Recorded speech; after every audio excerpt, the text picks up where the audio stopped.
The chief correspondent is back, which means breaking news. What have you got?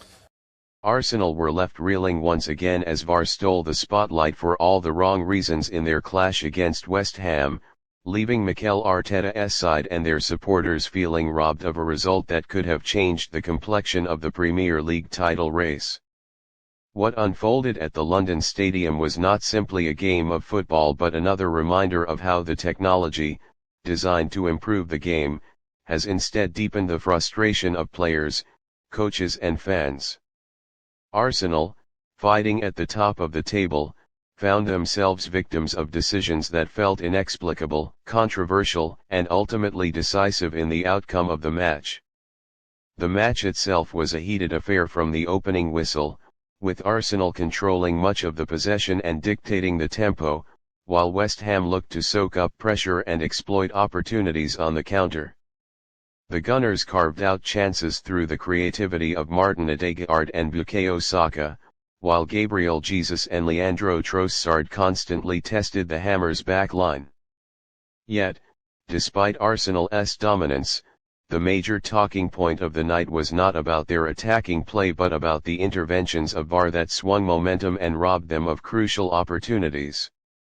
The first flashpoint came midway through the first half when Saka burst into the box, only to be clipped by Emerson Palmieri as he surged past him. To everyone watching, it looked like a clear penalty. Saka had beaten his man, had possession, and was fouled from behind. The referee initially waved play on, but Arsenal expected VAR to intervene and correct what seemed like an obvious error.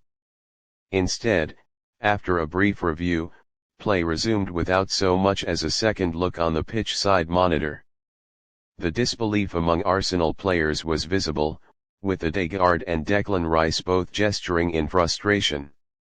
For the fans, it was yet another example of VAR inconsistencies, where identical fouls in other matches have resulted in penalties. If that decision was frustrating, what followed in the second half was infuriating. Arsenal thought they had equalized when Gabriel bundled home from a corner, only for the goal to be ruled out after a lengthy VAR check for a supposed foul in the build-up.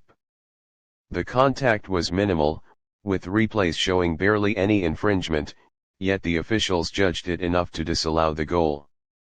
Such microscopic scrutiny only seemed to work against Arsenal, and it left supporters questioning whether the same standard would have been applied if the situation were reversed. It was the kind of decision that breaks momentum and saps belief, and West Ham immediately capitalized with a quick counter that nearly resulted in a goal. The drama didn't stop there. Later in the game, Arsenal were once again denied a chance to level when Trossard appeared to be taken down in the box by Kurtzuma.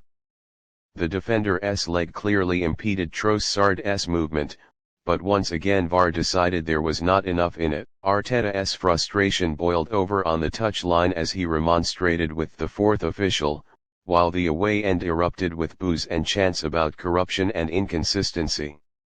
The sense of injustice was palpable, and it overshadowed everything else happening on the pitch.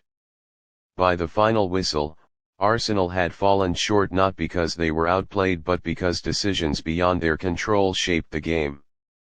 West Ham's resilience deserved credit, but the narrative was dominated by what Arsenal had been denied rather than what the Hammers had earned. VAR, once touted as the solution to refereeing errors, had once again created more questions than answers.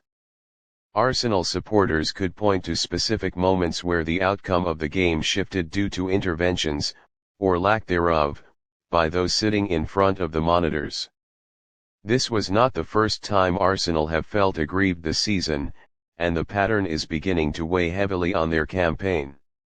Every point matters in a title race that looks set to go down to the wire, and dropped points in controversial circumstances could prove costly come May.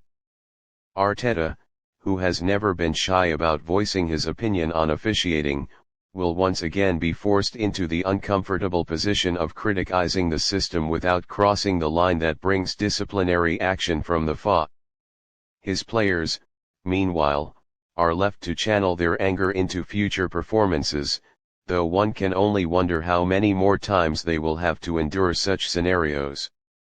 Fans are growing increasingly vocal, with many taking to social media to declare that the Premier League is becoming a lottery where VAR's subjective decisions play as big a role as the actual football on the pitch. Calls for reform are louder than ever, with demands for more transparency, accountability, and consistency in how decisions are made.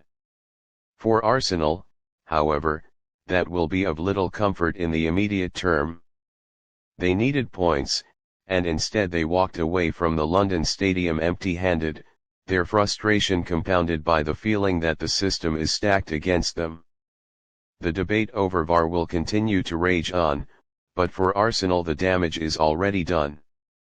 Matches like this remind everyone of just how fine the margins are at the top of the table, and how the fate of a season can swing not on brilliance or mistakes from players, but on decisions in a darkened room miles away from the pitch. Arsenal were robbed, not by their opponents, but by the very system meant to ensure fairness.